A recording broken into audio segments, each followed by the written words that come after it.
Hey guys, tonight we were going to walk a mile, or rather many miles, in some very old, very dusty sandals.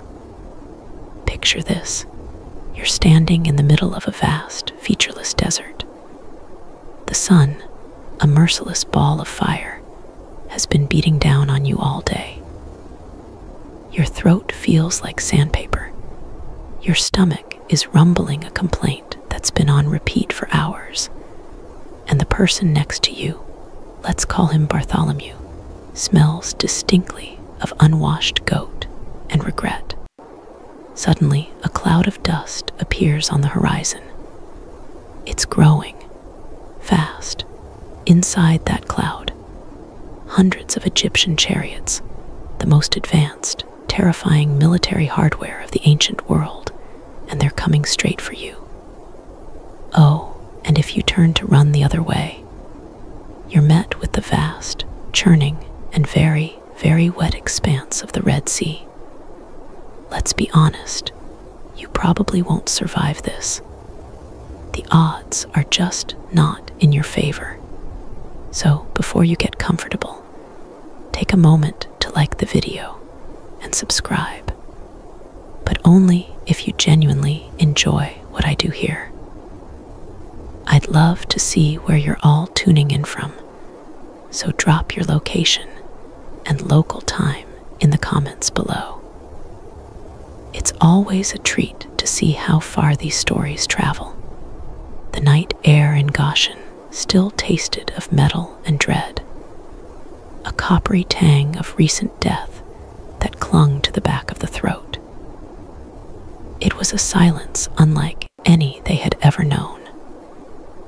For generations, the nights of the Hebrew slaves had been filled with the rhythmic sounds of toil that never truly ceased, the distant clang of a hammer, the groan of a water wheel, the exhausted sighs of a people whose sleep was merely a pause, not a reprieve. But this night, the silence was absolute, a heavy blanket woven from the threads of a terror that had just passed them by. The final, awful plague had been a phantom of vengeance, gliding through the streets of Egypt, leaving a stillness in its wake that was more terrifying than any scream. In every Hebrew home, marked by the blood of the lamb on the doorposts, there was the shallow, ragged breathing of relief. They had been spared.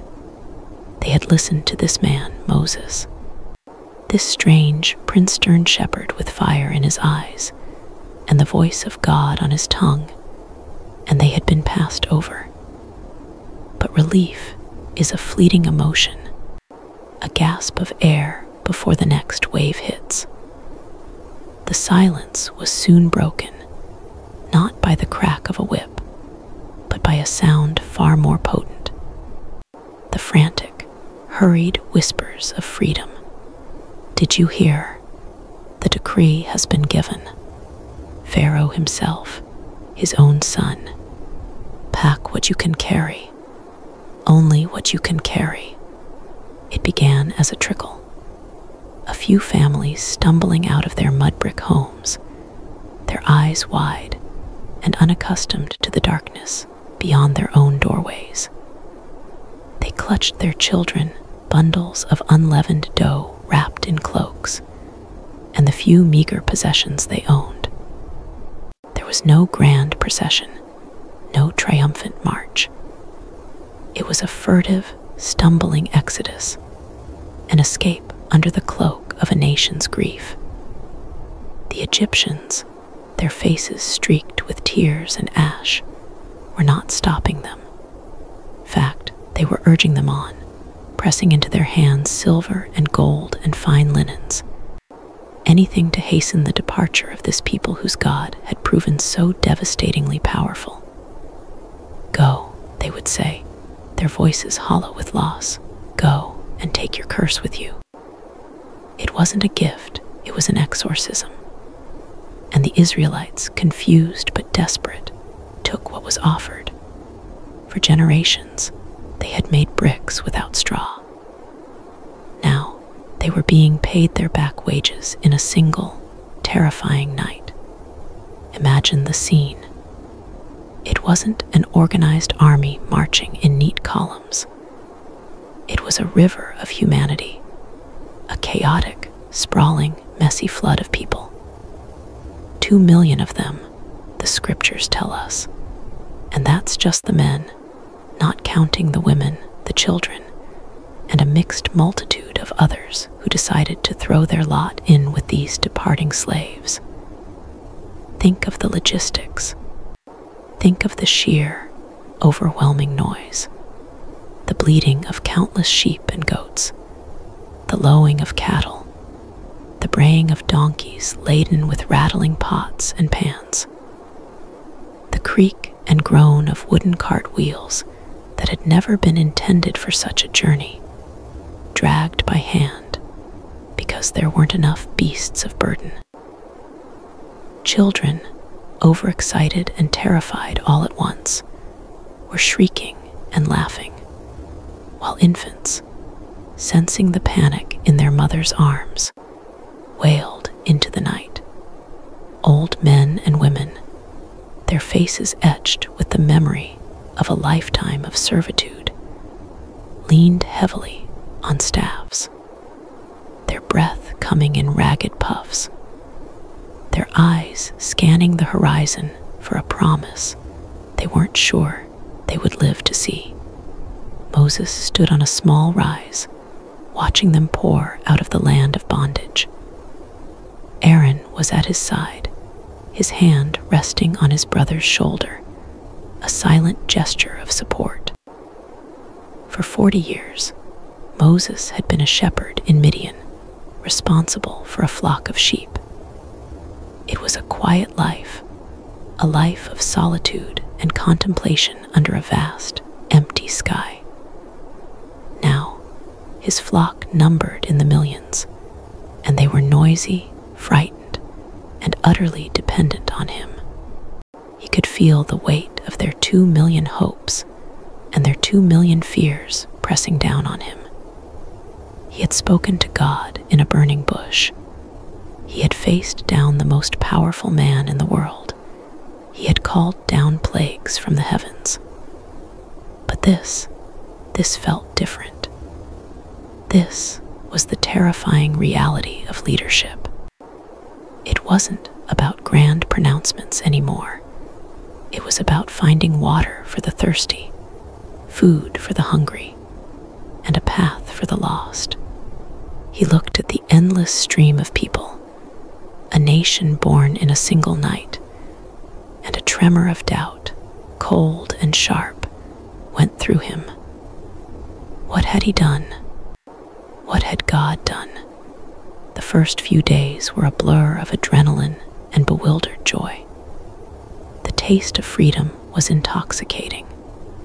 Every step taken away from Egypt was a victory. They were no longer slaves. They could stop when they were tired. They could speak without fear of a lash. They could sing the songs of their ancestors without whispering. At night, they would build their fires and bake the unleavened bread, matzah, on hot stones.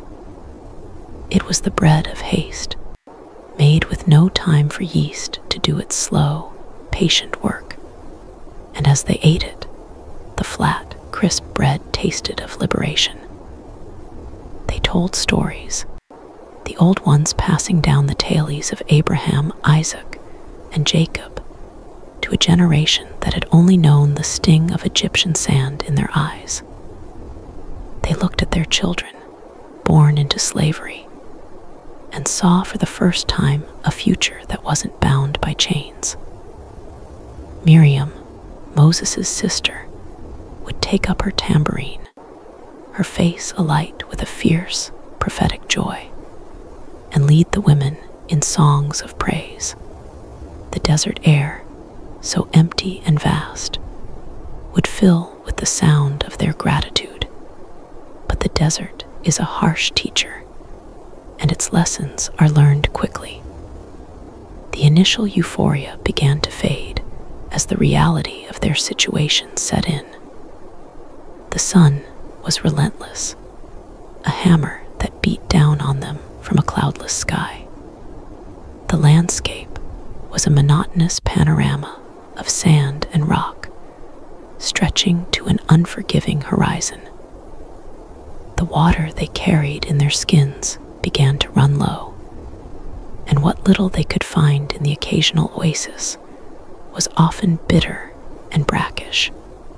The soft mud of Goshen was replaced by hard, unforgiving ground that bruised their feet and broke the axles of their rickety carts.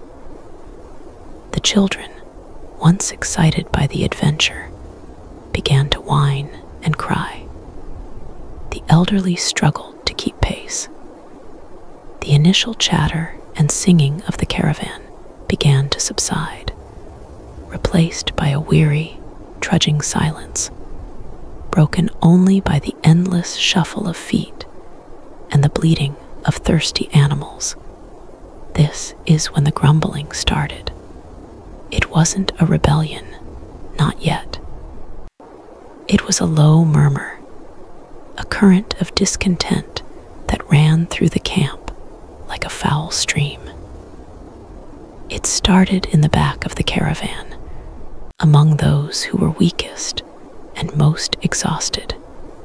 "My feet are raw," one would whisper to another.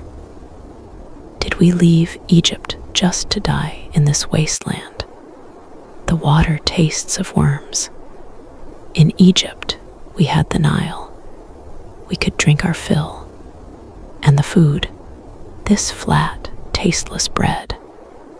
I remember the fish we ate in Egypt, the cucumbers, the melons, the leeks, the onions, and the garlic.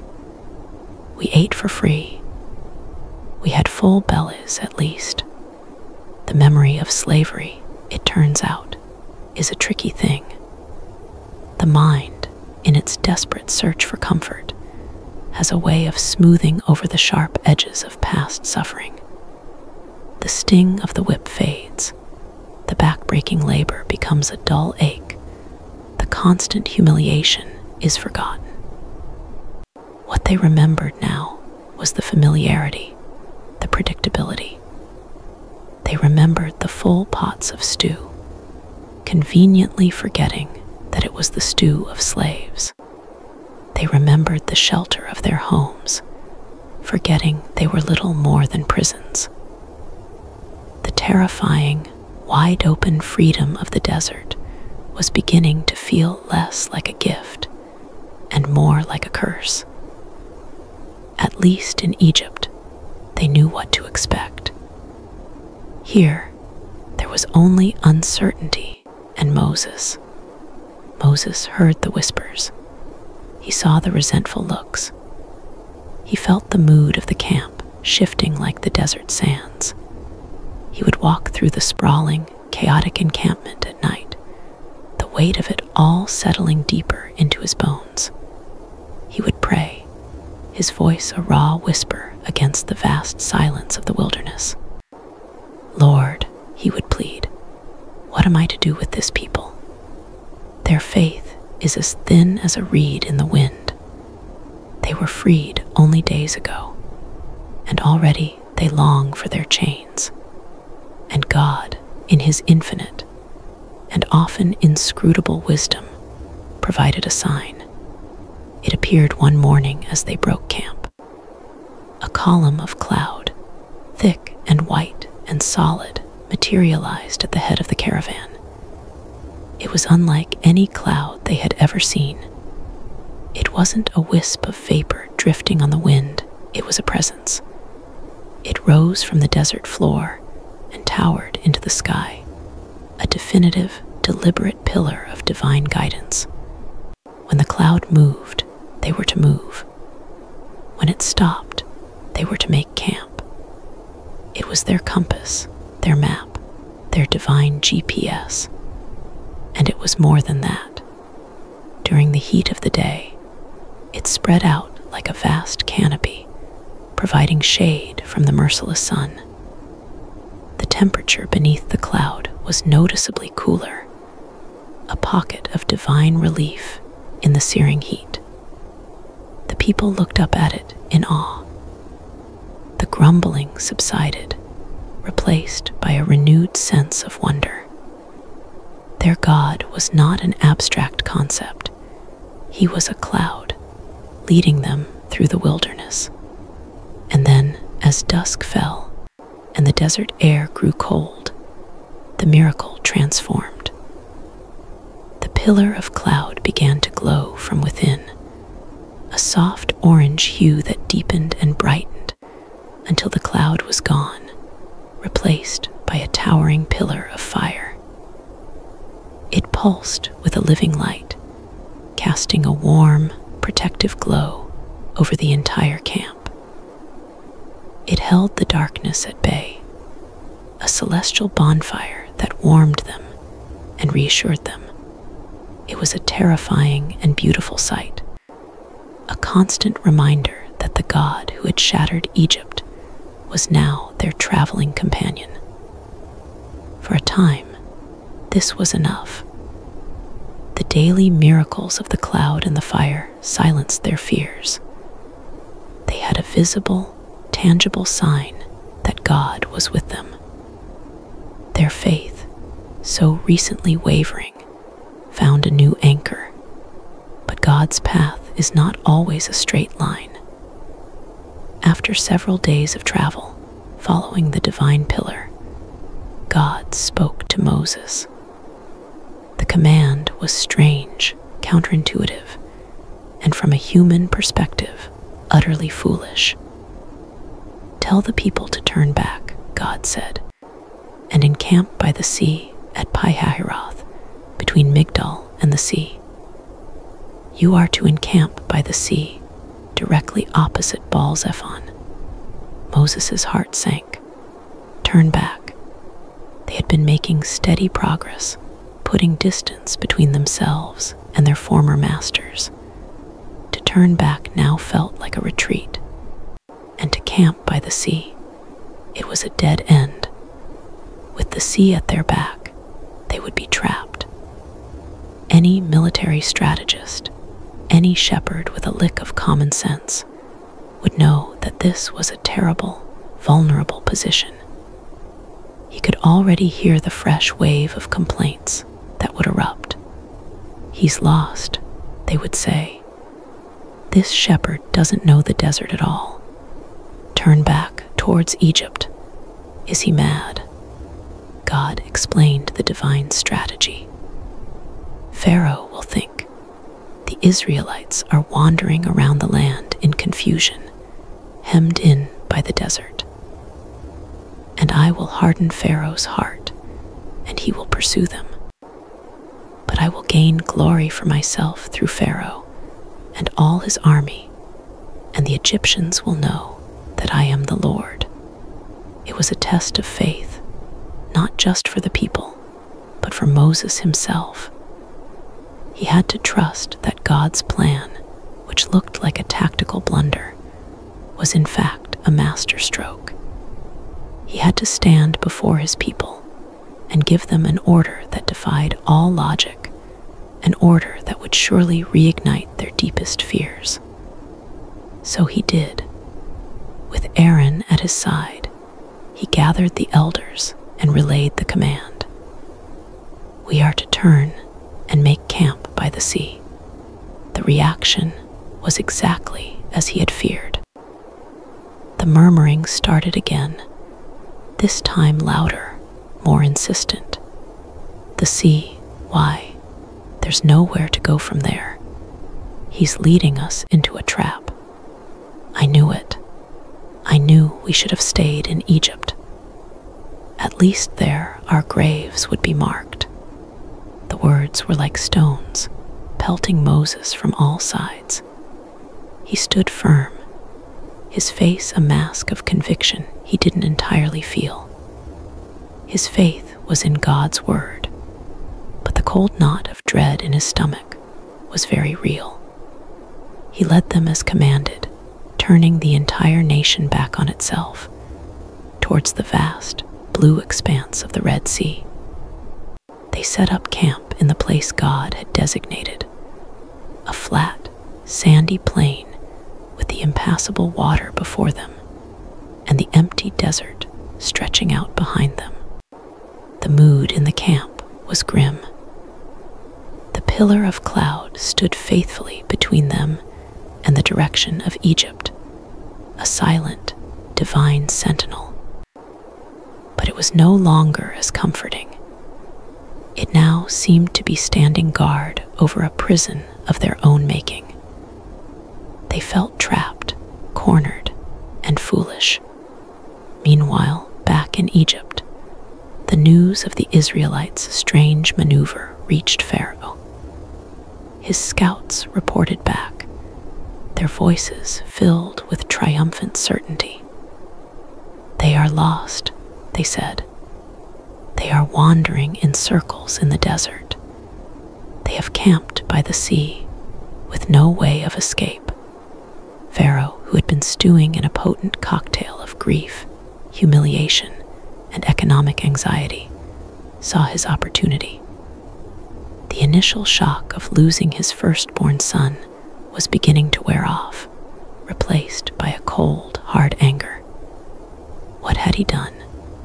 He had let his entire slave labor force, the engine of his economy, just walk away. Who would build his monuments? Who would make his bricks? Who would serve his people? The cost of his momentary weakness was now dawning on him. The reports of their confusion was the spark that lit his vengeful fire. God's plan was working perfectly. Pharaoh's heart, already hard, became like granite. "Get my chariot ready," he commanded, his voice ringing with renewed authority through the halls of his palace. "And summon the army." The call went out. 600 of the best chariots in Egypt, the elite fighting force of the empire, were mobilized. These were not simple carts. They were the tanks of the ancient world. Each one was a platform of speed and death, manned by a driver and a warrior armed with bows and spears. Behind them came the rest of the Egyptian army, a formidable force of infantry and cavalry, all burning with a desire to reclaim their property and avenge the humiliation their nation had suffered. The ground shook as the thousands of horses and chariot wheels began to move. A great cloud of dust rose on the horizon, a man-made storm of vengeance rolling out of Egypt. Pharaoh himself, in his golden chariot, led the charge. He would not be defied. He would bring his slaves back, and he would make them pay for their insolence. Back at the Israelite camp, the day was drawing to a close. A tense, anxious quiet had fallen over the people. They had eaten their evening meal in sullen silence, casting worried glances at the sea, at the desert, and at the tent of Moses. They felt the trap closing in around them. And then a lookout on a high dune saw it, a flicker on the horizon, a glint of sunlight on something metallic, then another and another. A dark line low against the sky that was steadily growing larger. The scout scrambled down the dune, his face pale with terror. "They're coming," he screamed, his voice cracking with panic. "Chariots, the army of Egypt is coming." The word ripped through the camp like a plague. A wave of collective panic washed over the 2 million souls. The low grumbling and whispered complaints exploded into a full-throated roar of terror and accusation. A mob, their faces contorted with fear and rage, descended on Moses' tent. They grabbed him, their hands shaking, their eyes wild with desperation. Was it because there were no graves in Egypt that you brought us to the desert to die? A man screamed in his face, his spittle flying. What have you done to us by bringing us out of Egypt? Shouted a woman, clutching her child to her chest. Didn't we say to you in Egypt, leave us alone, let us serve the Egyptians? It would have been better for us to serve the Egyptians than to die in the desert. The accusations rained down on him. All their fear, all their doubt, all their exhaustion coalesced into a single burning point of blame. Moses. He was the one who had promised them freedom. He was the one who had led them to this desolate, hopeless place. They were trapped. In front of them, the churning, impassable waters of the Red Sea. Behind them, the most powerful and ruthless army in the world, bearing down on them with the sole purpose of their destruction. The triumphant songs of just a few days ago were a bitter memory now. Their newfound freedom felt like a cruel joke. The pillar of cloud, their divine guide, now seemed to mock them, having led them to the perfect spot for their own slaughter. They looked at the approaching dust cloud, and they saw not just an army, but the end of their story. They were a nation born in a night, and it seemed they would be annihilated in a day. The great escape was over. It had failed. There was nowhere to run, nowhere to hide. There was only the sea, the sand, and the terrifying, thunderous sound of approaching death. The wave of humanity broke against Moses and Aaron, a churning, chaotic sea of desperation. It wasn't just anger. It was the raw, undiluted terror of a trapped animal. These were people who had known nothing but the predictable rhythm of oppression, and in the space of a week, they had been thrust into a world of terrifying miracles and even more terrifying uncertainties. The freedom they had tasted was now turning to ash in their mouths. The mob was a single organism, a multi-headed beast roaring with a single voice of despair. Their words were not just accusations, they were shards of broken hope, sharp and meant to wound. Was it because there were no graves in Egypt that you brought us to the desert to die? One man shrieked, his face so close to Moses's that he could feel the man's hot, frantic breath. The question was a masterpiece of slave psychology, dripping with a sarcasm born from a lifetime of powerlessness. It wasn't a genuine inquiry. It was a condemnation. It meant we were already dying in Egypt, but it was a slow, familiar death. We had graves. We had a place. This is a meaningless annihilation in the middle of nowhere. You have stolen even the dignity of our accustomed suffering. Another voice, a woman, rose in a hysterical wail. Didn't we say to you in Egypt, leave us alone, let us serve the Egyptians? She clutched a small child who was sobbing into the folds of her robe, the child's fear a mirror of her own. It would have been better for us to serve the Egyptians than to die in the desert.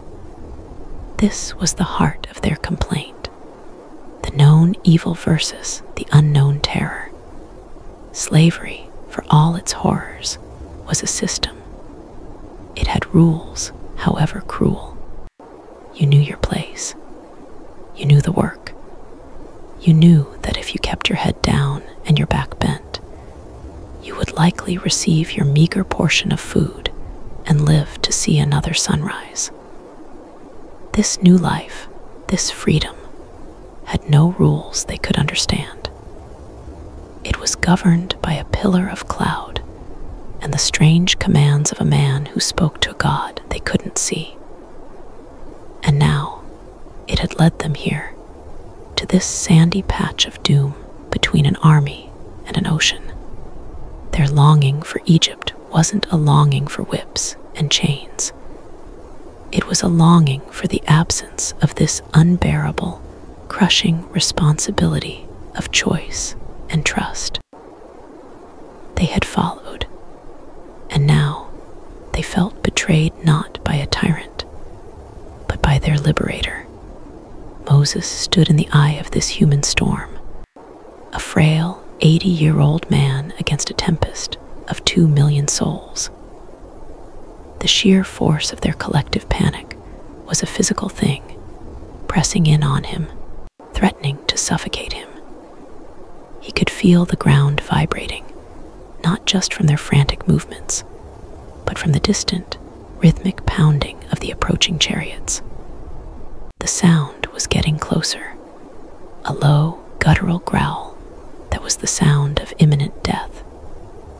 For a moment, a sliver of ice-cold doubt pierced his own heart. Had he heard God correctly? Was this strange, suicidal maneuver truly part of a divine plan? Or was it the fatal miscalculation of a man who had spent too long talking to a burning bush in the wilderness? The faces before him were not the faces of a chosen people on the brink of salvation. They were the faces of the damned, and they were looking at him as their executioner. He saw in their eyes the reflection of his own deepest fears. But then something else rose within him, a force that was not his own. It was a calm that settled over his spirit, a profound and unshakable certainty that pushed back against the tide of fear. It was the memory of God's voice, not as a distant echo, but as a living presence within him. I will gain glory for myself through Pharaoh and all his army. This was not an accident. This was an appointment. This was not a trap set by Pharaoh. It was a stage set by God. Moses raised his hands, not in a gesture of defense, but of authority. His voice, which so often stumbled, rang out with a clarity and power that silenced the first few ranks of the mob. It wasn't a shout, but it cut through the cacophony like a bronze blade. Do not be afraid. The words hung in the air, audacious and seemingly insane in the face of the evidence. Fear was the only logical response. The chariots were now visible, no longer just a cloud of dust, but individual, terrifying shapes, the glint of the setting sun on their bronze-tipped spears and helmets. The thundering of the hooves was a physical percussion against their chests. Yet Moses' voice held them. "Stand firm," he commanded, his eyes sweeping over the terrified faces. "Stand firm, and you will see the deliverance the Lord will bring you today. The Egyptians you see today, you will never see again." He was making a promise that defied all reality. Never see them again. They were about to be trampled into the sand by them. Yet, the conviction in his voice was so absolute that it created a small pocket of silence in the midst of the chaos. People stopped screaming to listen. He was not panicked. He was not making excuses. He was making a proclamation. "The Lord will fight for you," he concluded, his voice dropping to a powerful, resonant tone that seemed to vibrate with the authority of heaven itself. "You need only to be still. Be still." It was the hardest command he could have possibly given. Every instinct screamed at them to run, to scatter, to do something, even if it was futile. To simply stand still and wait for the approaching army felt like madness. But Moses's strange, supernatural calm was infectious. It didn't erase their fear, but it contained it. The frantic, outward panic began to subside, replaced by a tense, trembling, watchful silence. They turned their eyes from Moses to the horizon, to the terrible, beautiful spectacle of the Egyptian war machine in its full and awful glory. The sight was mesmerizing in its horror. The 600 elite chariots formed the vanguard, a wide, crescent-shaped wave of wood and bronze and horseflesh, designed to smash through any opposition. Behind them, stretching back as far as the eye could see, was the infantry, a marching forest of spears and shields. The setting sun, low and red, cast long, menacing shadows before them, making the army seem even larger, more monstrous. The light glinted off the golden chariot of Pharaoh himself, who rode at the very head of the charge, his face a mask of grim determination. From the Egyptian perspective, the scene was one of imminent and glorious victory. There they were, the runaway slaves, a pathetic, disorganized rabble, cowering by the water's edge. It was perfect. A child could have devised a better escape plan. Pharaoh could already taste the satisfaction of their capture, the brutal lessons he would teach them, the groveling apologies he would extract before putting them back to work under a whip far heavier than before. His charioteers were grinning, anticipating the slaughter. It wouldn't even be a battle, it would be a harvest. As the sun touched the horizon, bathing the entire scene in a blood-red light, the moment of impact seemed seconds away.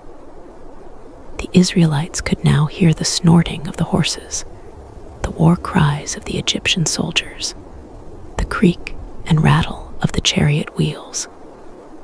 They held their children tighter. They huddled together, a vast, terrified flock of sheep awaiting the wolves.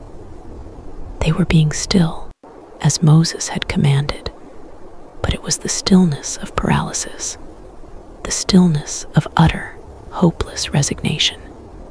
They had nowhere to go. And then it happened. The pillar of cloud, which had been standing faithfully at the head of the Israelite camp, began to move.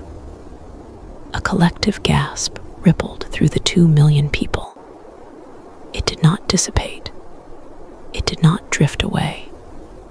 It lifted, majestic and deliberate, from its place and began to travel, not forward, not away from the Egyptians, but directly over the heads of the cowering Israelites. It was an awesome and terrifying sight, a celestial mountain gliding through the air above them. It moved with a slow, inexorable grace until it had passed over the entire encampment. And then it descended. It settled onto the sand in the space between the camp of Israel and the pursuing army of Egypt. The effect was instantaneous and dramatic. For the Egyptians, who were just closing the final distance for their charge, it was as if a solid wall of impenetrable darkness had suddenly slammed down in front of them. One moment, they saw their prey clear as day in the fatting light. The next, there was nothing but a swirling, formless, and absolute blackness. The vanguard of chariots pulled up in confusion, horses rearing and screaming, men shouting in alarm. The The entire, perfectly coordinated charge fell into disarray. They could hear the sounds of the Israelite camp just beyond the veil of darkness, the crying of bobbies, the bleating of sheep, but they could see nothing. The darkness was thick, tangible, and profoundly disorienting. It swallowed all light and seemed to swallow sound as well, muffling their orders, sowing chaos and frustration through their ranks. But for the Israelites, the miracle was the exact opposite. As they turned to look at the pillar that now shielded their rear, they saw that the side facing them was no longer a dark cloud. As the last of the sunlight vanished, the pillar began to glow. It transformed, shifting from cloud to fire. A brilliant, towering column of light erupted into the night sky, bathing their entire camp in a warm, steady, and reassuring glow. It was like a private sunrise in the middle of the night. The darkness that had been gathering around them, filled with the terror of the unknown, was banished. They could see the faces of their loved ones. They could see their tents, their animals, their meager possessions. The menacing darkness of the desert night was held at bay by this divine wall of fire, and so began the longest night of their lives. They were still trapped. The Red Sea still churned before them, its waves crashing on the shore with a steady, relentless rhythm. But they were no longer hunted. They were shielded. The thundering sound of the Egyptian army had been replaced by a confused murmur from beyond the divine curtain.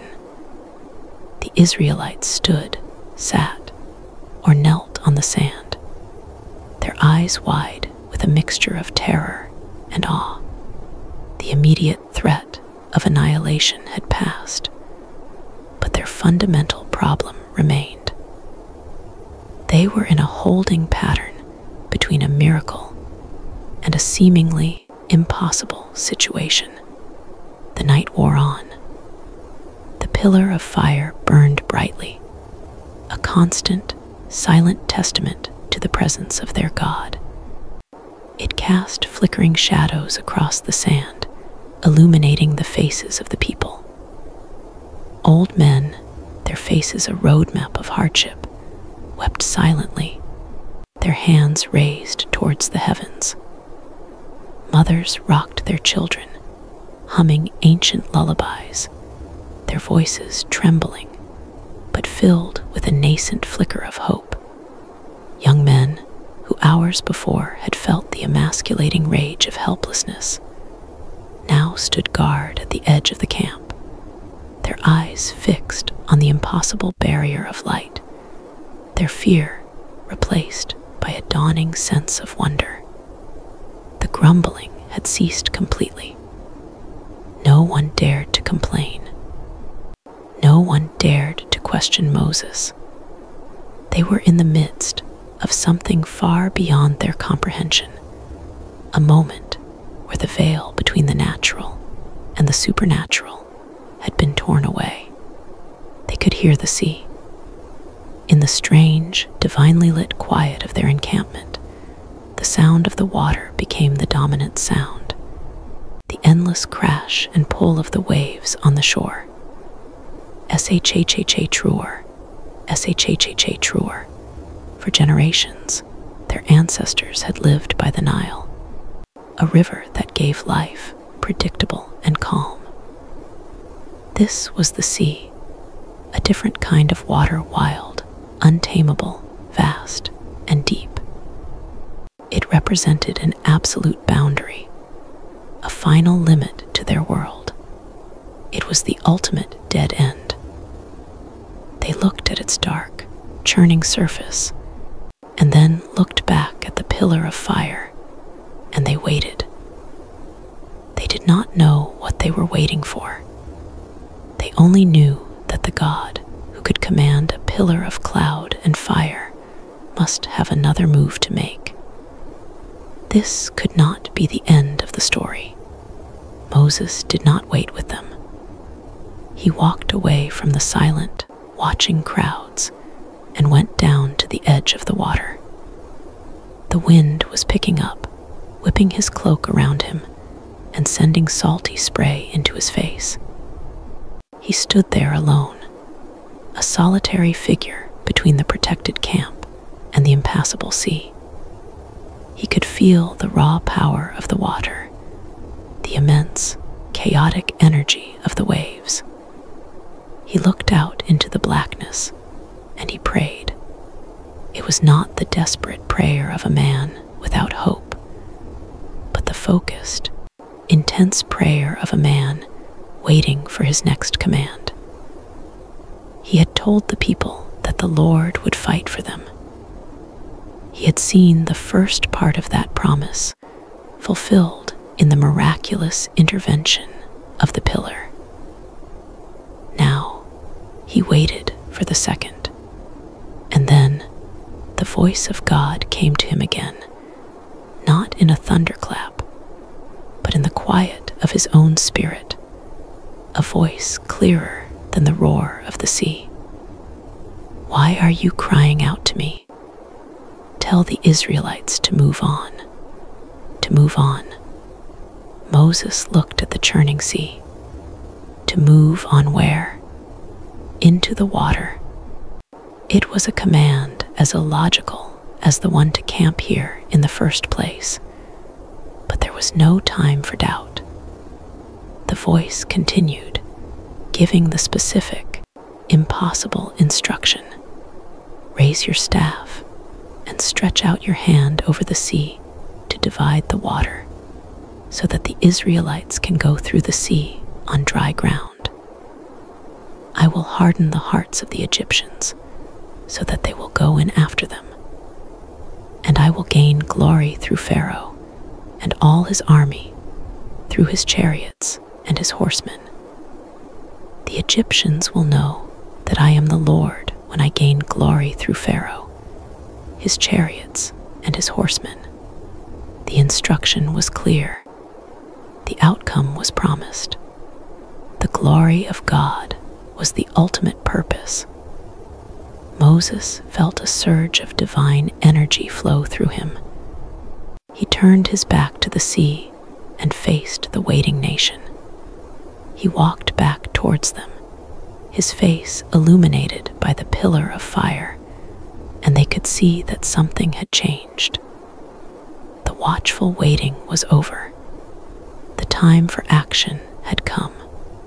He walked to the very edge of the shore, so close that the waves washed over his sandals. The wind was now howling, a sudden and violent gale that seemed to come from nowhere and everywhere at once. It tore at their tents and sent sand stinging into their faces. The people shielded their eyes, watching their leader. What was he doing? Moses did not brace himself against the wind. He seemed to be a part of it. He lifted his simple shepherd's staff, the same staff that had turned into a snake before Pharaoh, the same staff that had struck the Nile and turned it to blood. It seemed impossibly frail against the backdrop of the raging sea and the supernatural fire. He stretched out his hand, staff and all, over the dark, tumultuous water. He held it there, his arms steady, his face set like flint, a lone human conduit for an unimaginable act of divine power. The people held their collective breath. The Egyptians, stranded in their bubble of darkness, heard the wind rise to a deafening roar, and they trembled, knowing that the God of the Hebrews was working a terrible magic in the night. The long night of waiting was about to end. A new and impossible day was about to dawn. The command between the word of God and its fulfillment lay a chasm of terrifying reality. Moses stood at the water's edge, his arm outstretched, the simple shepherd's staff in his hand, feeling both impossibly heavy and feather-light. It was a conduit, a focal point for a power that was about to unmake the very laws of creation. For a few eternal seconds, nothing happened. The sea continued its chaotic, indifferent churning. The wind whipped his hair and cloak, a natural, salty wind of the coast. The pillar of fire behind him crackled, casting his long, solitary shadow across the boiling surf. The 2 million people behind him were a silent, breathless entity, their eyes locked on this single, defiant figure. In the darkness on the other side of the fire, the Egyptian army waited, their frustration mounting, their horses stamping restlessly, their commanders shouting unheard orders into the impenetrable gloom. The entire world seemed poised, holding its breath. Then it began. It was not a thunderclap or a flash of light. It was a change in the wind, a new sound, a new direction. A low moan that started far out at sea and began to sweep towards the shore. This was not the gusting, unpredictable coastal wind. This was something else. This was a wind with a purpose.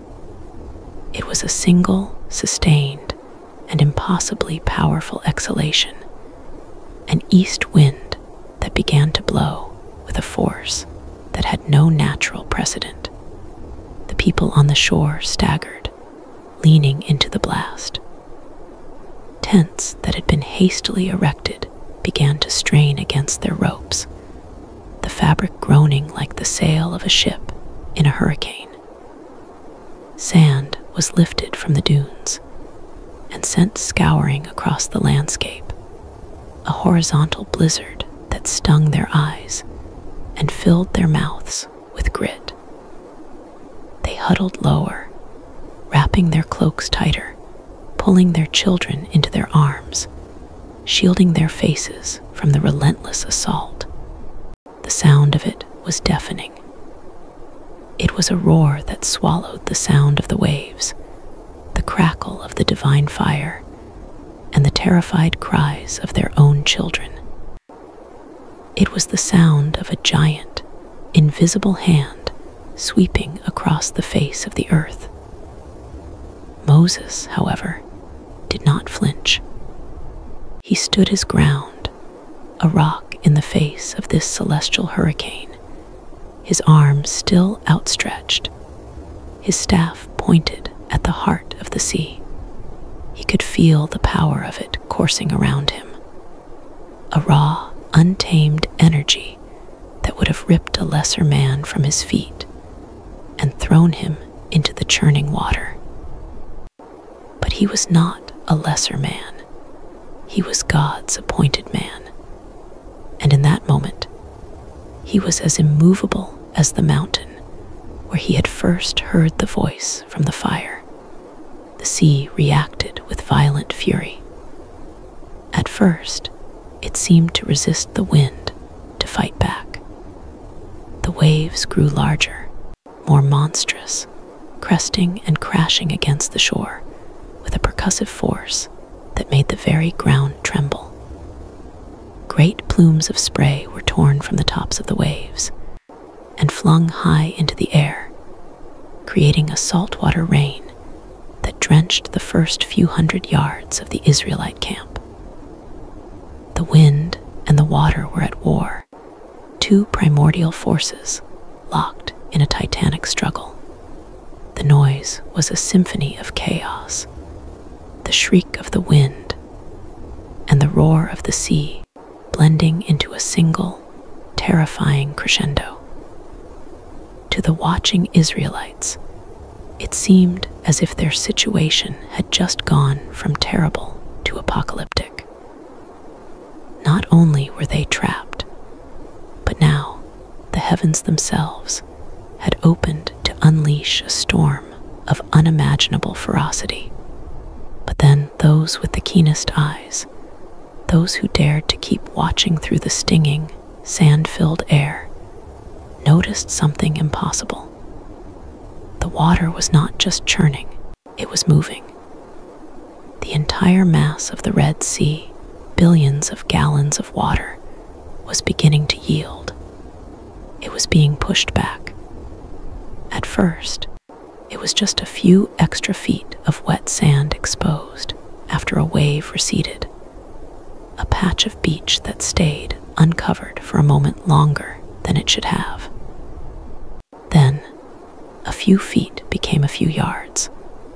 A dark, glistening strip of seabed began to appear, a strange, new shoreline being carved out in real time.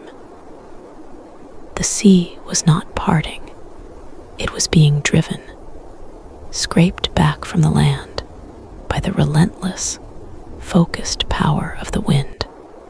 The process was agonizingly slow, a geological event compressed into a few minutes. Imagine the force required. Imagine the sheer, kinetic energy of a wind so powerful it could overcome the inertia of an entire sea. The water groaned. The deeps of the ocean, which had lain undisturbed for millennia, were now being subjected to a force they were not created to withstand. The battle continued all through the night. The Bible says, "The Lord drove the sea back with a strong east wind and turned it into dry land." This was not a gentle, magical parting. This was a violent, elemental act of separation. As the hours passed, the impossible began to take shape. The strip of exposed seabed grew wider and wider, forming a dark, muddy path that led out into the heart of the sea. And on either side of this emerging pathway, the water did not simply recede into the distance. It began to pile up. It rose. It formed walls.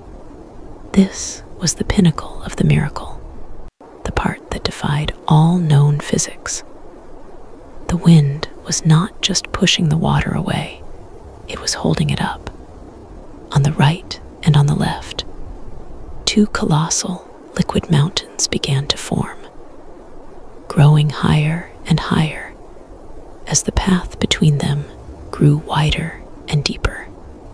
The Israelites watched, their terror slowly giving way to profound, jaw-dropping awe. They were witnessing the uncreation, the reversal of the natural order. They were seeing the water, that formless, fluid element, being given form and structure. The walls were not smooth like glass. They were alive, a turbulent, chaotic mass of contained energy. They could see the inner life of the sea held in terrifying cross-section. Great currents swirled and eddied within the liquid walls.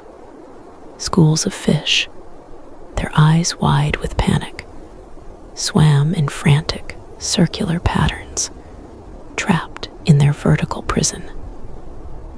A large shark, a creature of the deep, could be seen, its powerful body twisting and turning, its pectoral fins almost touching the invisible barrier that held it back. Strands of seaweed and kelp swayed as if in a phantom tide. The muffled, thunderous sound of the contained ocean was a constant, terrifying reminder of the power that was being held in check. A power that could be unleashed in an instant. The sight was at once the most beautiful and the most horrifying thing any of them had ever seen. And still the wind blew. Its second purpose now became clear. It was not only holding the water at bay, was also drying the path. The exposed seabed was a mess of muck, silt, and ooze, a treacherous mire that would have been impossible for 2 million people and their livestock to cross. But the superheated, impossibly strong wind was like a blast furnace. It scoured the ground, sucking the moisture out of it. The mud began to steam, then crack, then harden. The pungent, salty smell of the exposed deep mixed with the smell of drying earth. Within a remarkably short time, the path that had been a muddy trench was transformed into a wide, firm road of dry ground. A highway paved by the breath of God. The path was now complete. A corridor of dry land, perhaps a mile or more in width, stretched from their shore to the unseen shore on the other side. It was flanked by 2 towering, churning walls of water that reached up into the darkness, and lit from behind by the brilliant, unwavering pillar of divine fire.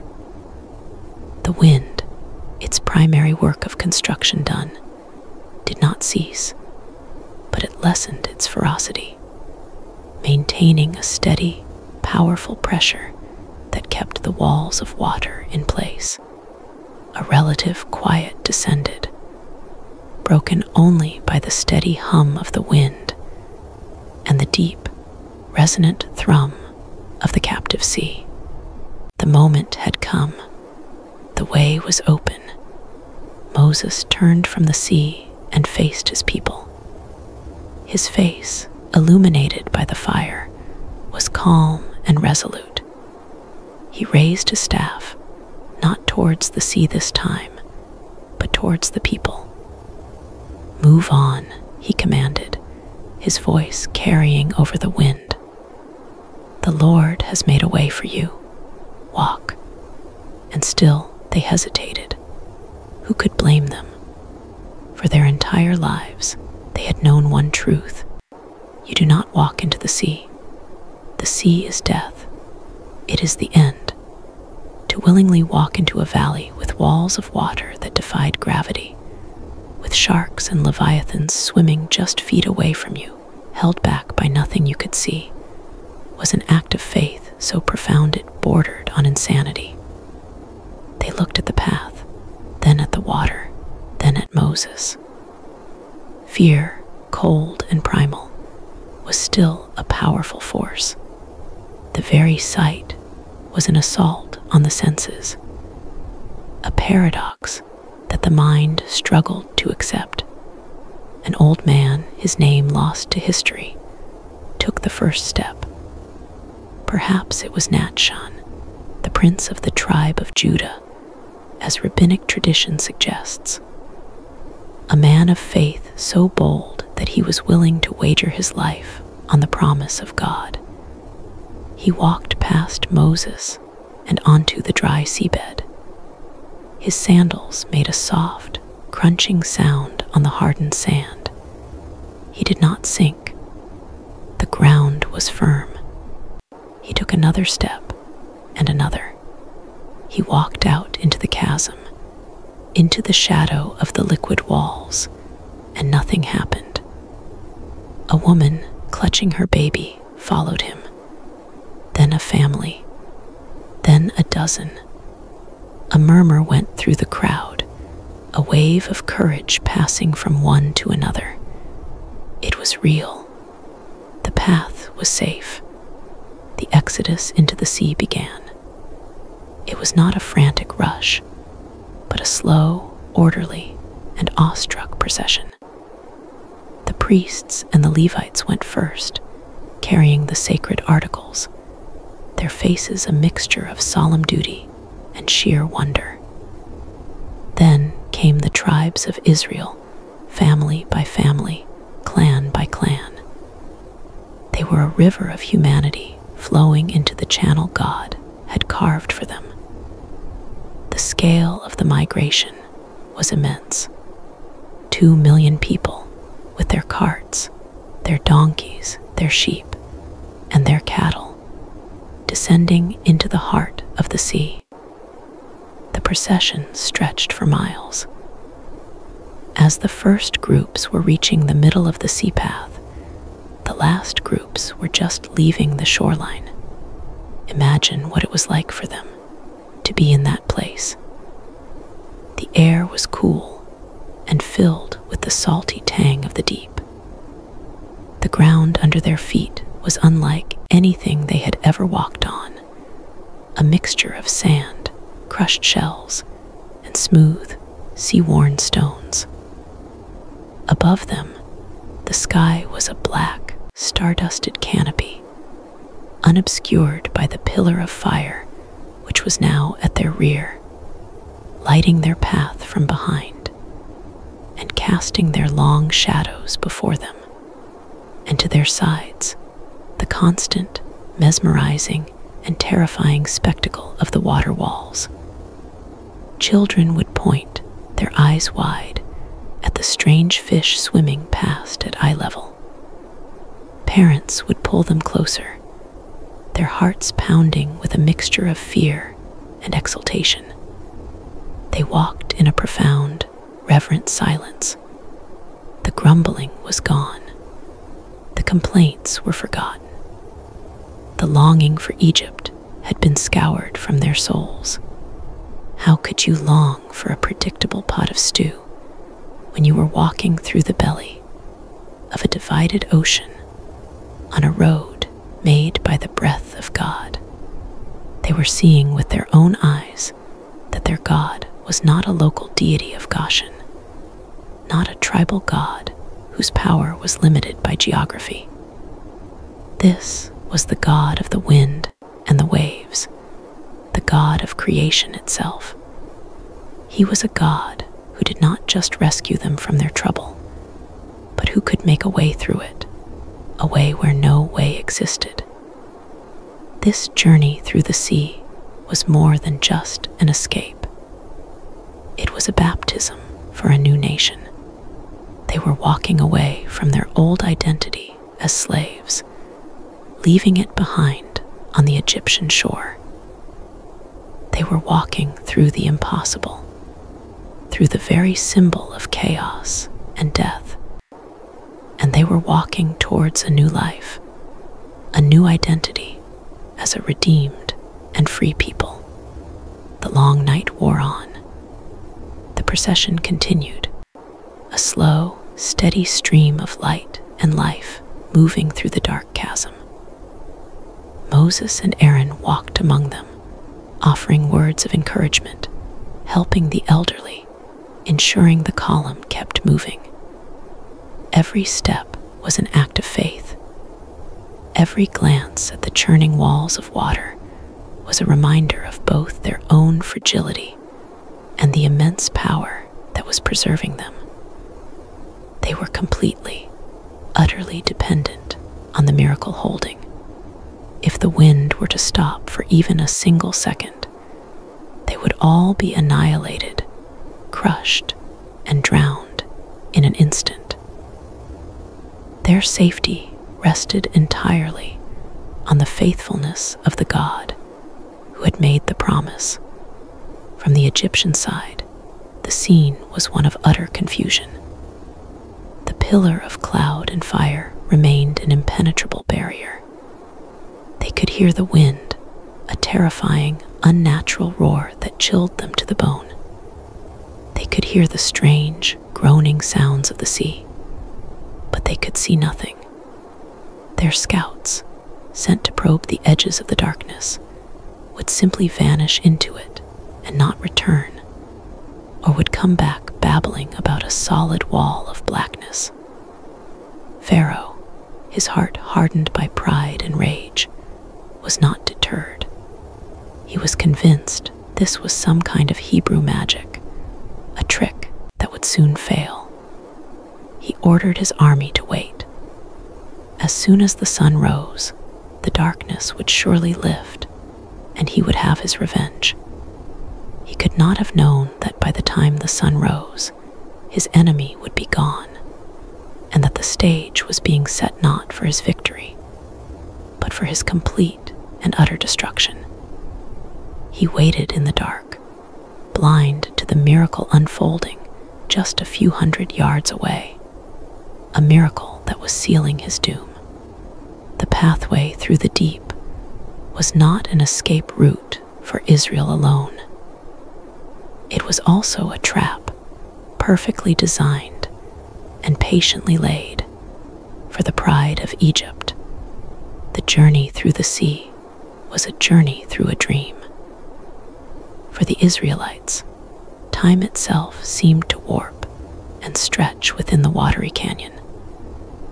Every step on the firm, sea-scoured ground was a testament to the impossible. The pillar of fire at their backs bathed the surreal corridor in a warm, golden light, creating long, dancing shadows that stretched out before them, pointing the way to the unseen shore. The silence, but for the steady hum of the divine wind and the deep, vibrating thrum of the captive ocean walls, was profound. It was a silence of awe, a quiet reverence that had settled over 2 million souls at once. They walked not as a frantic mob of refugees, but as pilgrims on a sacred, terrifying path. The last of the caravan, the stragglers, the elderly leaning on their children, the shepherds guiding the final, nervous flocks of sheep, were now well past the halfway point. They could see it, a dark line in the distance, growing steadily more defined, the far shore, the promise of land, the end of the path. As the first hint of dawn began to touch the eastern sky, a pale, gray-violet light that was entirely different from the golden glow of the pillar. A new energy infused the procession. It was the energy of hope's final, desperate sprint. Their legs ached, their bodies were numb with cold and exhaustion, but their spirits began to lift. They were going to make it. They were actually going to make it. The first families stumbled onto the far shore, collapsing onto the sand and rocks, their legs giving way beneath them. They turned and looked back at the incredible sight of their nation, a river of light and life, still flowing through the heart of the sea. They laughed, they wept, they embraced one another, their joy so potent it was almost painful. The last stragglers, seeing the salvation of the shore so close, picked up their pace. A young boy, perhaps 12 years old, leading a stubborn goat, was the last one. He scrambled up the sandy embankment, pulling the reluctant animal behind him, and then turned, his face a mask of exhausted triumph. He was the final one. The last soul of Israel was safely across. The entire nation stood on the eastern shore of the Red Sea, looking back at the empty, illuminated highway that God had built for them. And as the sun's first true rays broke over the horizon, a new and terrible light dawned upon the Egyptian camp. The morning watch, the darkest and coldest part of the night, was ending. For Pharaoh's army, it had been a night of profound frustration. They had been held in place by a barrier of supernatural darkness, a disorienting, impenetrable gloom that had mocked their military might. They could hear the roar of the strange wind and the groaning of the sea, but they were blind, impotent. Pharaoh, in his golden chariot, had not slept. He had seethed, his hardened heart a cold, heavy stone in his chest. His rage had fermented in the darkness, growing more potent, more obsessive. This was no longer about runaway slaves. This was a personal contest between him, the living God of Egypt, and this upstart deity of the Hebrews. As the dawn approached, the pillar of cloud and fire began to change. The fiery glow that had illuminated the Israelite camp and blinded the Egyptians started to fade, drawing back into itself. The thick, dark cloud that had formed the barrier began to thin, to dissipate, like a morning mist burning away under the rising sun. A collective murmur of anticipation went through the Egyptian ranks. The spell was breaking. The magic was ending. They gripped their spears, tightened their reins, their bodies coiled and ready for the charge. The last of the cloud evaporated, and the scene that was revealed before them stopped every heart in the Egyptian army for a beat. It was a sight so impossible, so contrary to the laws of nature, that for a moment their minds simply refused to process it. The sea, their sea, was gone. In its place was a vast, dry canyon, flanked by two towering, perpendicular walls of churning, living water. And there, on the far side, miles away, was the entire Israelite nation, a swarm of tiny figures standing safely on the shore. And between them and their quarry was the path, a wide, empty, and inexplicably dry road leading straight through the heart of the deep. A stunned silence fell over the most powerful army in the world. Charioteers stared, their mouths agape. Infantrymen lowered their spears, their eyes wide with a mixture of terror and disbelief. This was not magic as they knew it. This was not a clever trick. This was the raw, terrifying power of a god who could unmake the world. A cold whisper of fear went through the ranks. Perhaps the plagues had not been a fluke. Perhaps they were on the wrong side of a cosmic battle they could not hope to win. For a moment, even the hardened veterans who had seen battle in Nubia and Syria felt their courage turn to water. But Pharaoh felt no such fear. The sight did not inspire awe in him. It ignited his rage to a white-hot fury. He saw not a miracle, but an insult. He saw not the power of a god, a rival, but a final, audacious act of defiance from his slaves. He saw a path, an invitation. They had run, and their god had made them a road. He would use that same road to catch them. The hardening of his heart was complete. It was no longer a human stubbornness. It was a divine curse, a blindness of the soul that mistook utter madness for courage. Forward, he bellowed, his voice cracking with rage. He lashed his horses with the whip, and his golden chariot, the pride of the empire, lurched forward, its wheels rumbling onto the dry seabed. They will not escape. Drive them into the sea. Reclaim what is mine. His personal guard, the elite of the elite, spurred by his furious certainty and their own ingrained loyalty, followed him without hesitation. Their charge broke the spell of terror that had fallen over the army. The commanders began shouting orders, the trumpets blared, and the entire Egyptian war machine began to move. 600 chariots surged forward, a wave of bronze and iron and horseflesh, thundering down the ramp of the shore and into the impossible corridor. Behind them, the cavalry, and the vast ranks of infantry began their march. A forest of spears descending into the deep.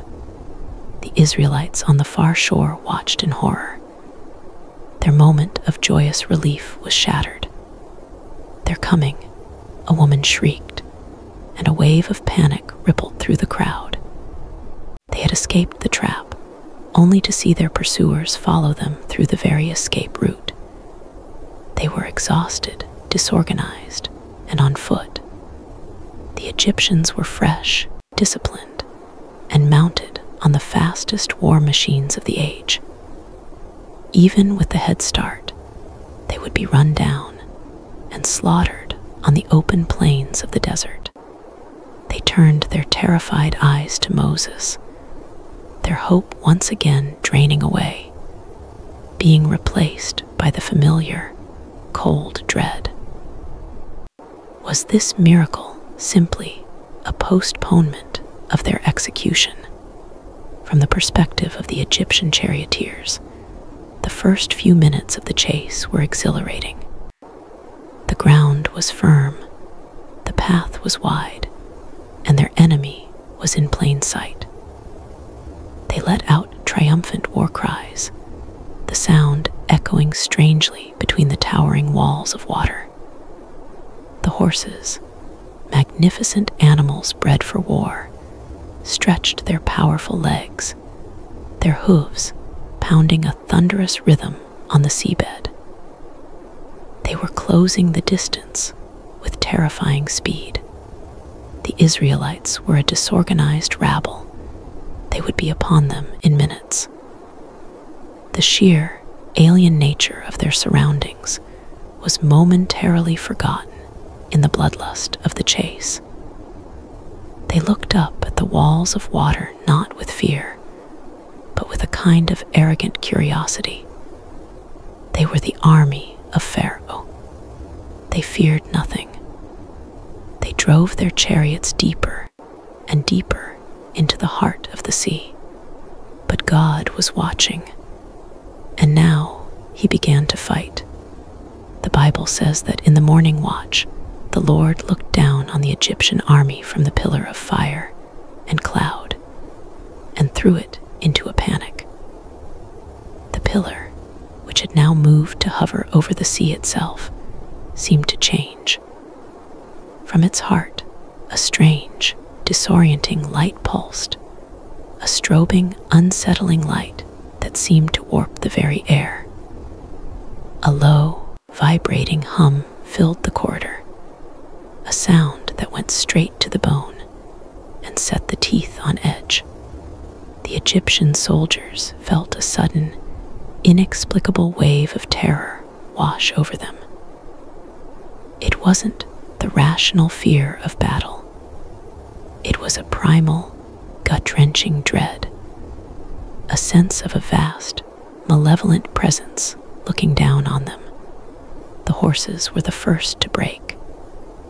Their animal senses were far more attuned to the wrongness of this place. They began to shy, to whinny in terror, their eyes rolling back in their heads. They fought against the reins, trying to turn, to flee, but they were packed too tightly, driven on by the chariots behind them. A driver would lash his horses to force them forward, only to have one of them rear up, screaming, its hooves flailing in the air, tangling its harness with the team next to it. The perfectly ordered charge began to waver. Then came the second divine assault. He jammed the wheels of their chariots so that they had difficulty driving. The language is simple, but the reality was chaos. The ground, so miraculously dried by the divine wind, suddenly seemed to lose its integrity under the immense, concentrated weight of the racing chariots.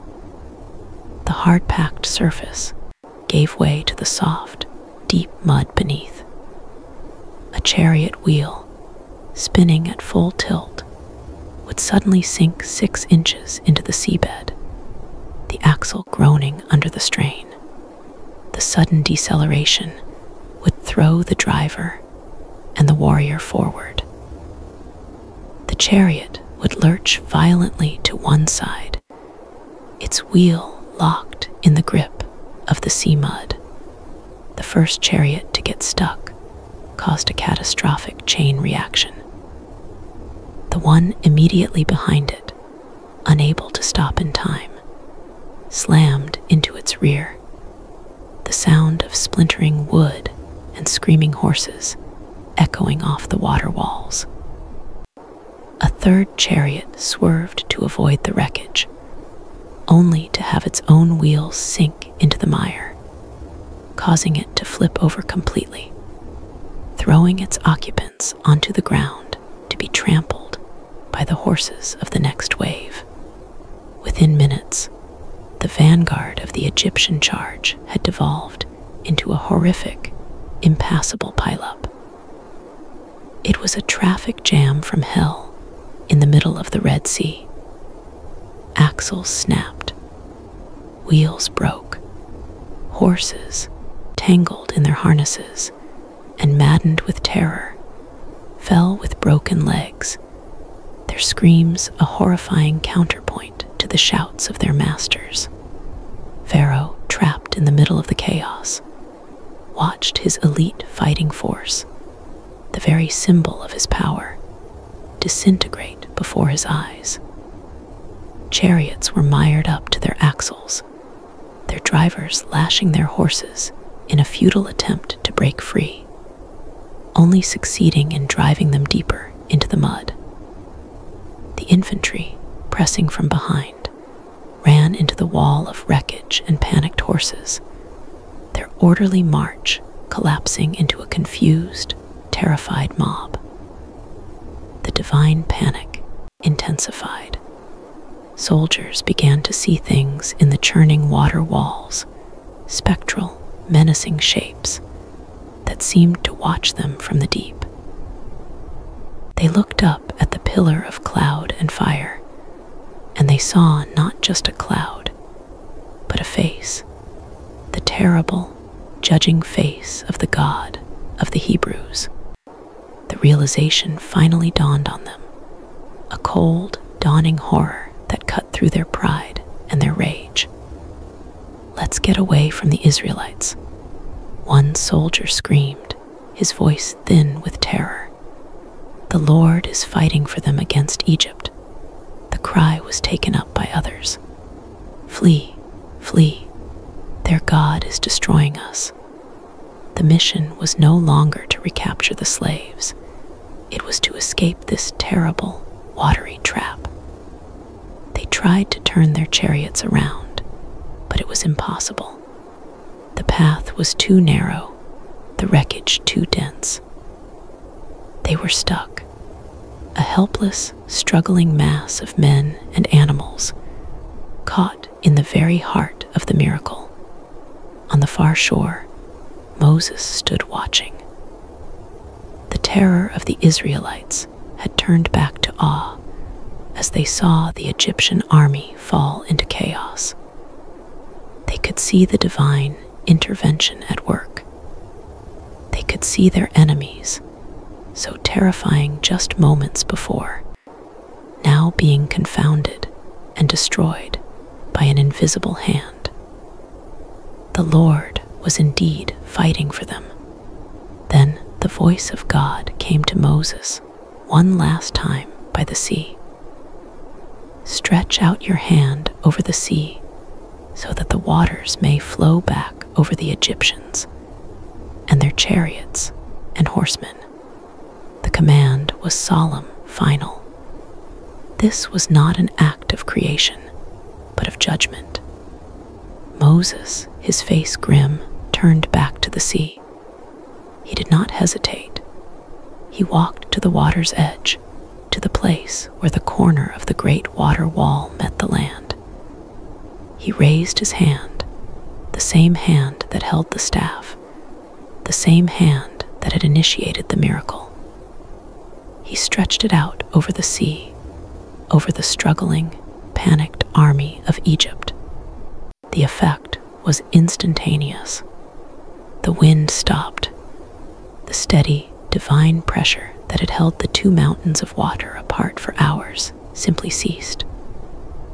For a single, terrifying moment of absolute silence, the walls of water hung there, trembling, groaning under the impossible strain of their own weight. The Egyptians, mired in the mud, looked up and saw the liquid ceilings above them begin to sag, to bulge downwards. The fish and sea creatures within the walls seemed to sense the change, darting in a final, frantic frenzy. Then, with a roar that was louder than any thunder, with a force that was greater than any earthquake, the walls collapsed. It was not a wave. It was an avalanche. Two vertical oceans, miles long and hundreds of feet high, fell inward at once. The water did not flow back, it crashed down, a catastrophic implosion of unimaginable power. The sky of water met in the middle, and for the Egyptians trapped below, the last thing they ever saw was a churning, white ceiling of foam descending upon them with the speed of a falling mountain. The sound was the sound of the world ending. The pressure was absolute, capable of crushing a bronze chariot into a ball of scrap metal in a fraction of a second. The mass of water, billions of tons of it, obliterated everything in the path. Men, horses, chariots, infantry, all were swept up in a violent, churning vortex of water, sand, and wreckage. It was a complete and instantaneous annihilation. The Israelites on the shore cried out, a mixture of terror and triumphant release.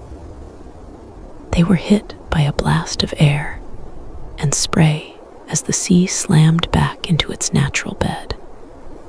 A wave of such force that it washed high up onto the shore where they stood. The Red Sea, which had been two walls and a path, was now one. It churned and boiled, a brown, frothy soup of silt and debris, but it was whole again.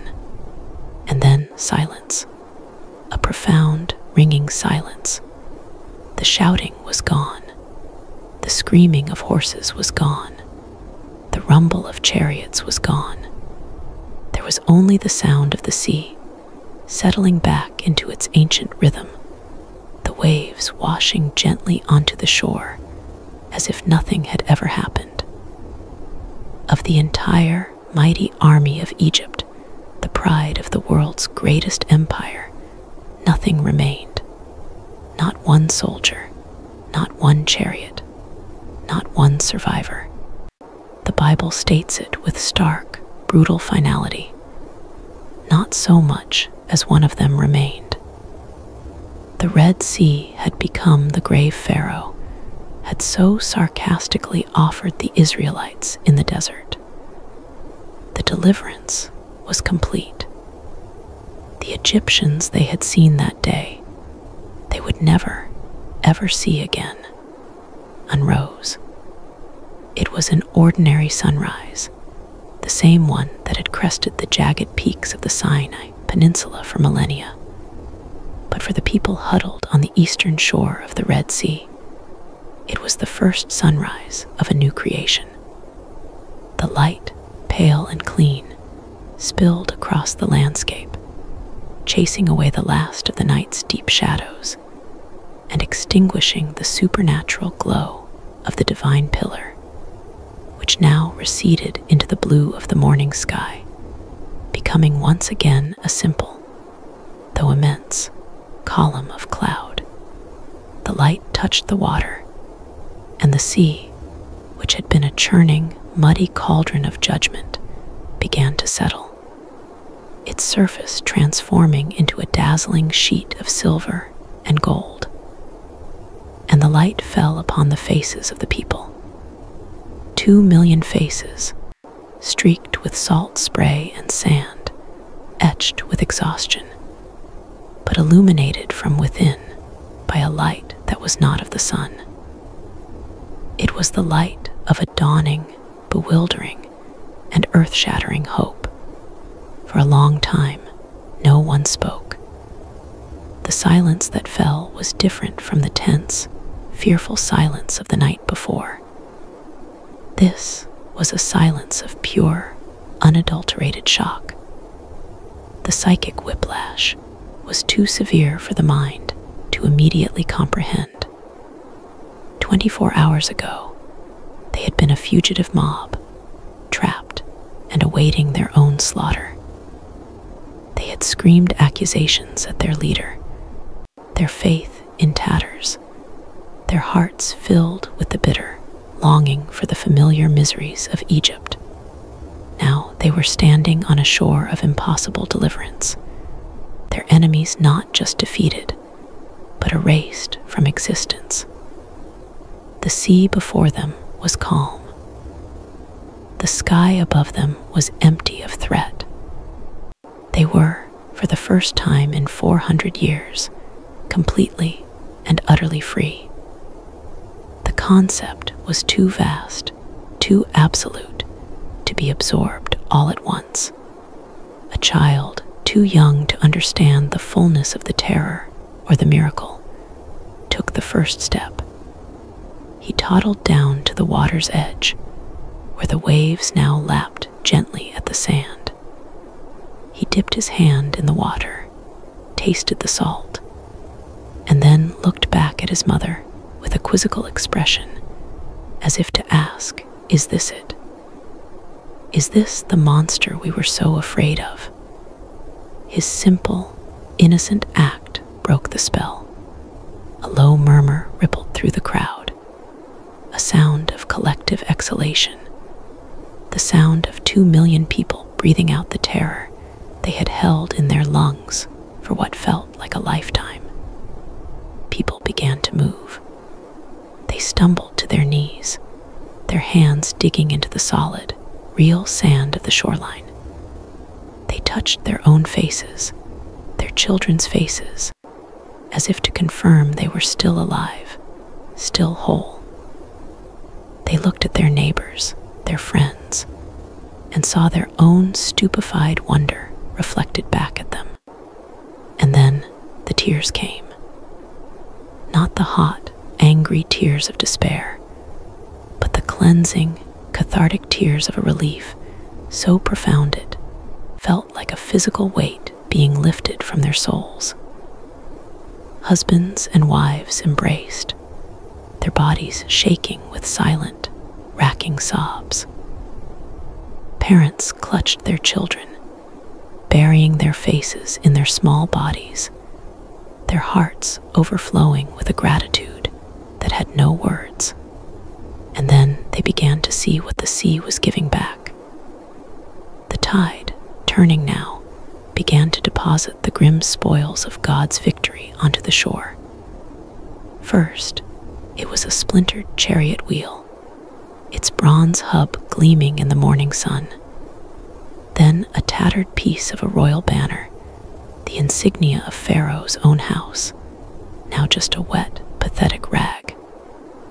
Then came a quiver of arrows, a bronze helmet, the gilded harness of a war horse. And then the bodies. The sea was returning the dead. The bodies of the proud Egyptian warriors, the elite of the empire, were washed ashore, their armor dented, their limbs tangled in seaweed, their dead eyes staring blankly at the sun they had worshipped as a god. They were stripped of their majesty, their power, their terror. They were just drowned men, a stark and silent testimony to the totality of God's judgment. The Israelites did not cheer at the sight of the dead. There was no triumphant gloating. The feeling was something far deeper, far more solemn. It was confirmation. It was finality. The fear that had been their constant companion for generations, the fear of the Egyptian whip, the Egyptian soldier, the Egyptian chariot, that fear was now, finally, dead. It had a face, and that face was now lying, pale and bloated, on their shores. They could walk up to it, look at it, and know, with an absolute certainty that would be branded into their national soul, that the threat was over. God had not just defeated their enemy, he had unmade him. He had taken the most powerful army on earth and turned it into Sirach. The sight was horrifying, but it was also a necessary and terrible gift. It was the visual proof that the promise Moses had made, the Egyptians you see today, you will never see again, was not a metaphor.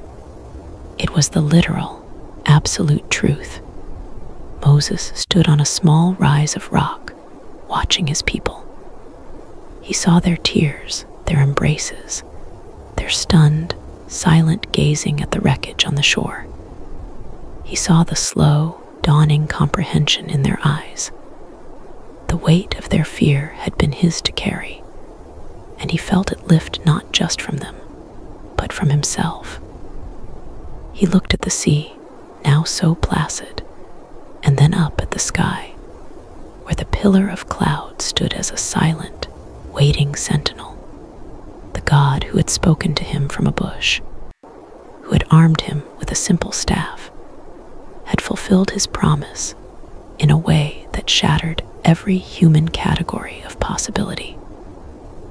And a feeling began to swell in Moses' chest, an emotion so powerful it demanded to be given a voice.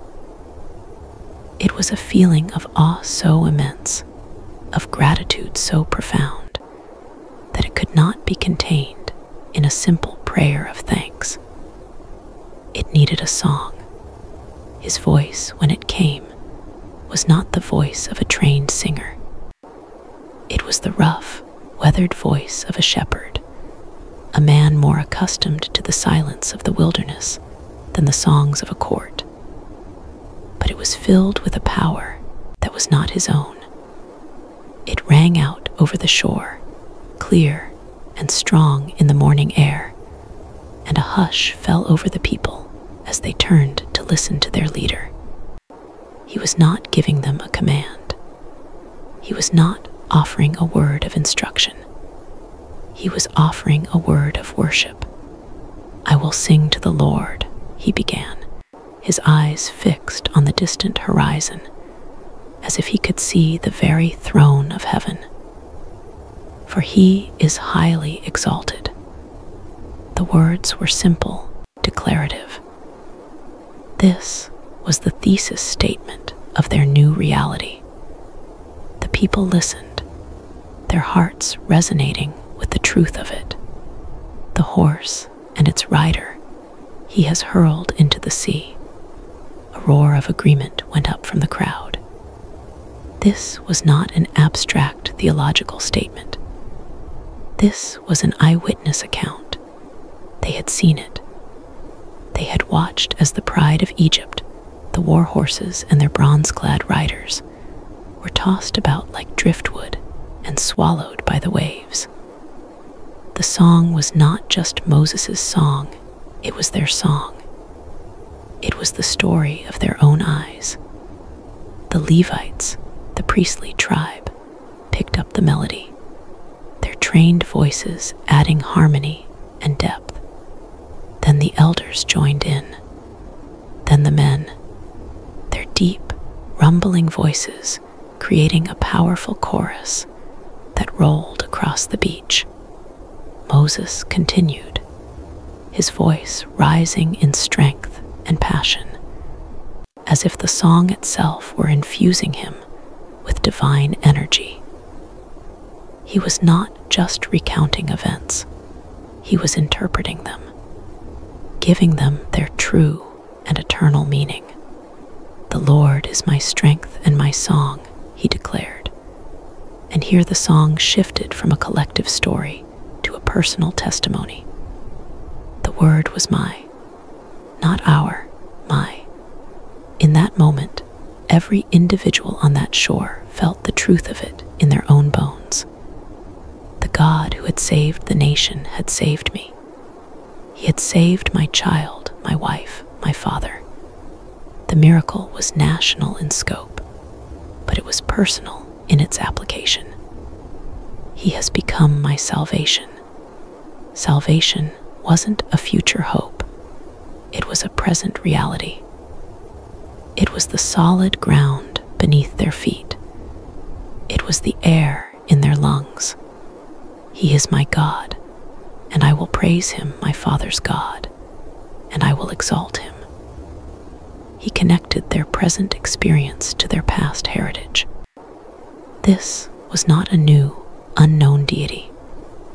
This was the God of Abraham, Isaac, and Jacob, the God who had made a covenant with their ancestors centuries ago. The promise that had been whispered in tents and passed down through generations of slavery had now been vindicated in the most spectacular way imaginable. They were not an accidental people. They were a chosen people, and their God was a promise keeper. Then the song described the character of this God as they had just come to know him. The Lord is a warrior, the Lord is his name. This was a new revelation. They had known him as El Shaddai, God Almighty. They had known him as the God of the covenant.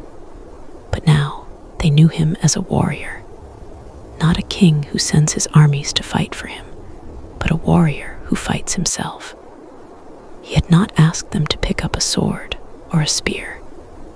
He had told them to stand still and watch. The battle had been his alone. The victory was his alone. The glory was his alone. This single line of the song redefined their understanding of divine power. The song then turned back to the vivid, terrible memory of the battle. Pharaoh's chariots and his army he has hurled into the sea.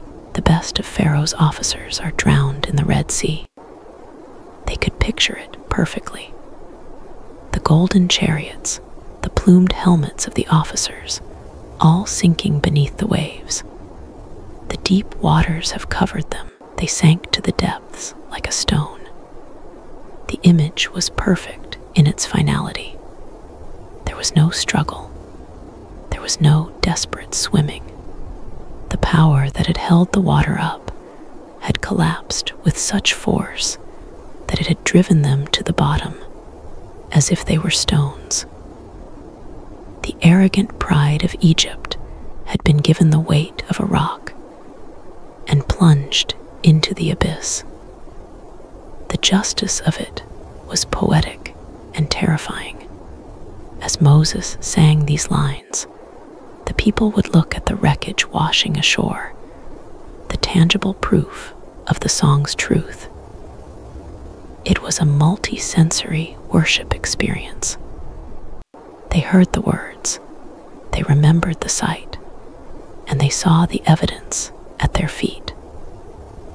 The song was weaving the event into their memory, giving them the language to understand what they had just survived.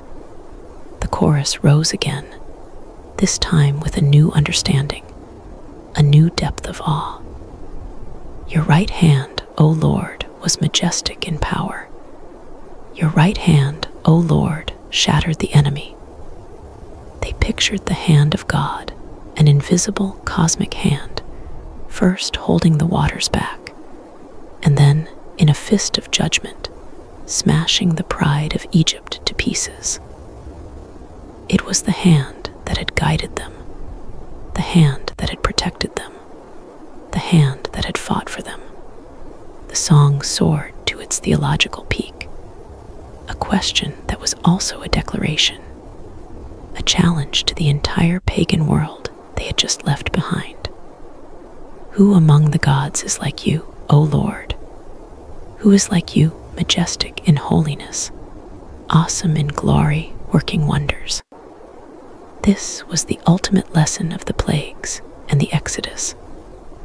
They had lived in a land filled with gods Ra, the sun god Hapi, the god of the Nile Osiris, the god of the underworld, and Pharaoh himself, a supposed living god, and their god, the god of slaves, the god with no temple, no statue, had systematically humiliated and dismantled every single one of them.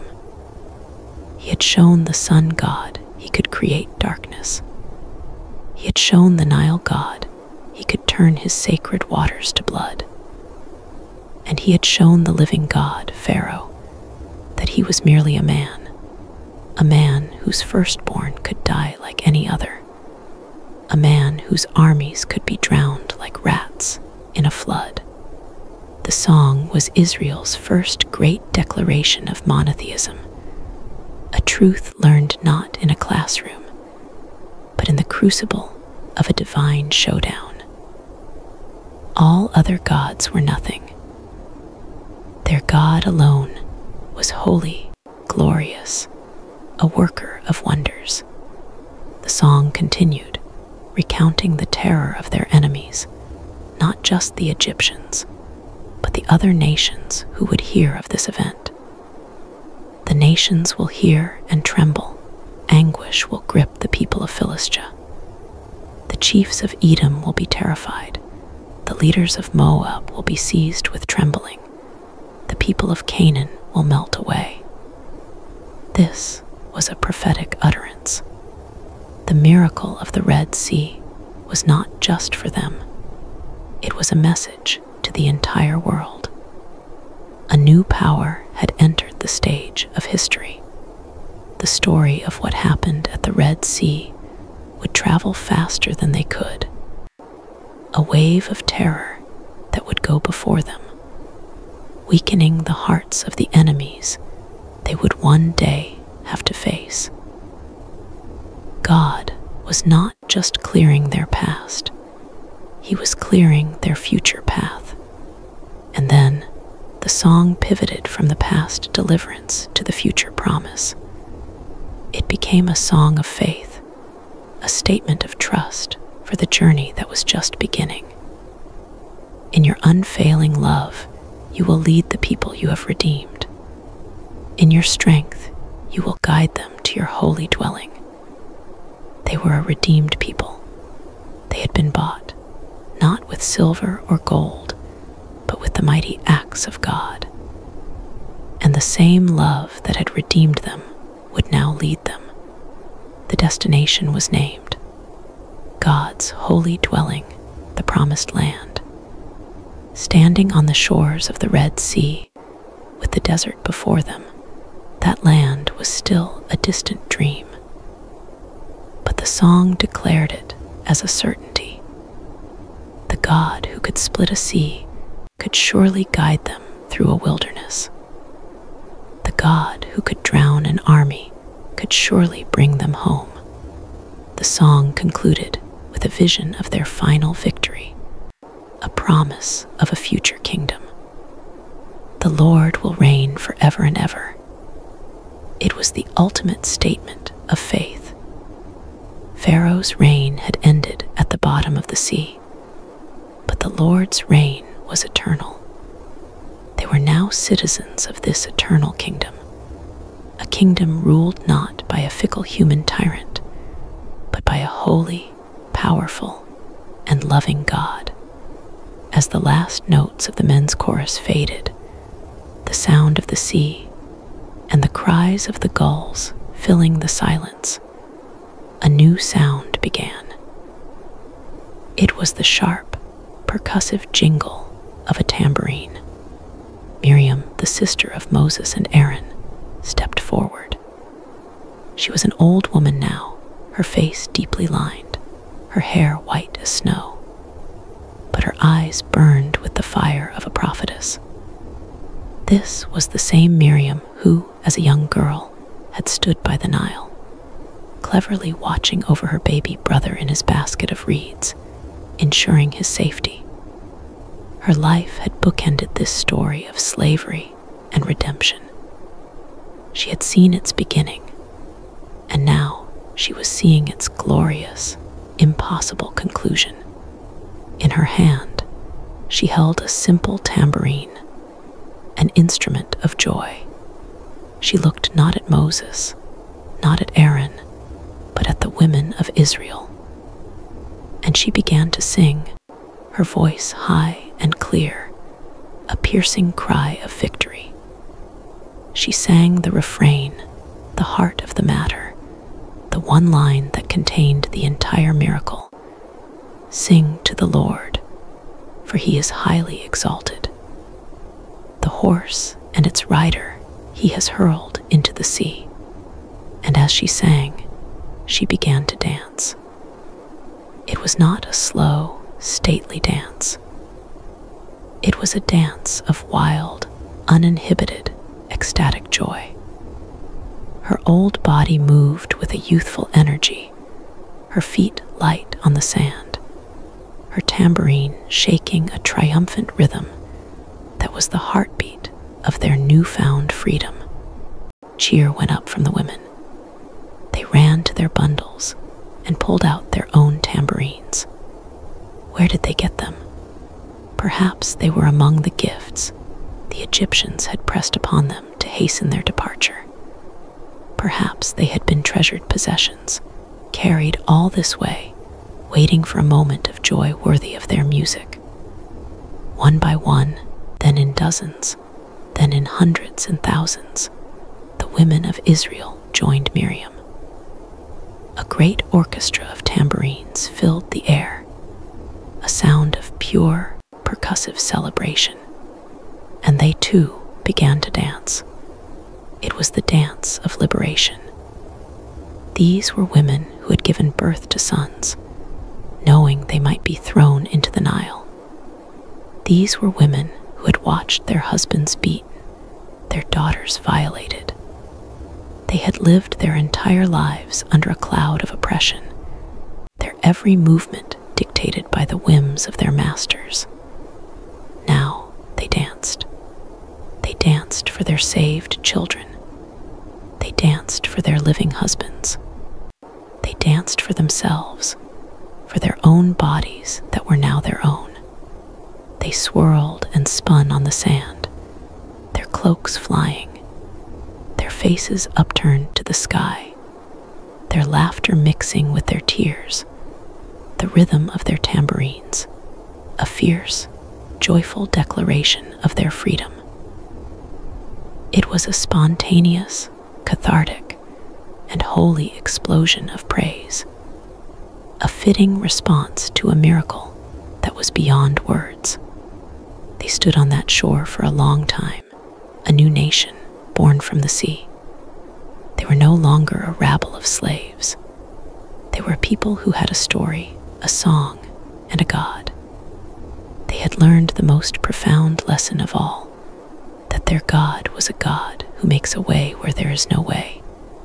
He had not led them around the problem. He had not removed the problem. He had carved a path straight through the middle of it. This memory, this story, this song would become the bedrock of their identity. In the long, hard years of wilderness wandering that lay ahead, when they were thirsty, when they were hungry, when they were afraid, they would be able to look back to this day. They would remember the walls of water. They would remember the dry path.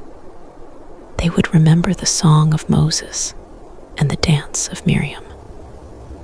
And they would remember that the God who could defeat the army of Egypt and split the Red Sea was a God who could be trusted, a God who would see them through. Their journey was far from over, but on that morning, on the shores of freedom, anything and everything seemed possible.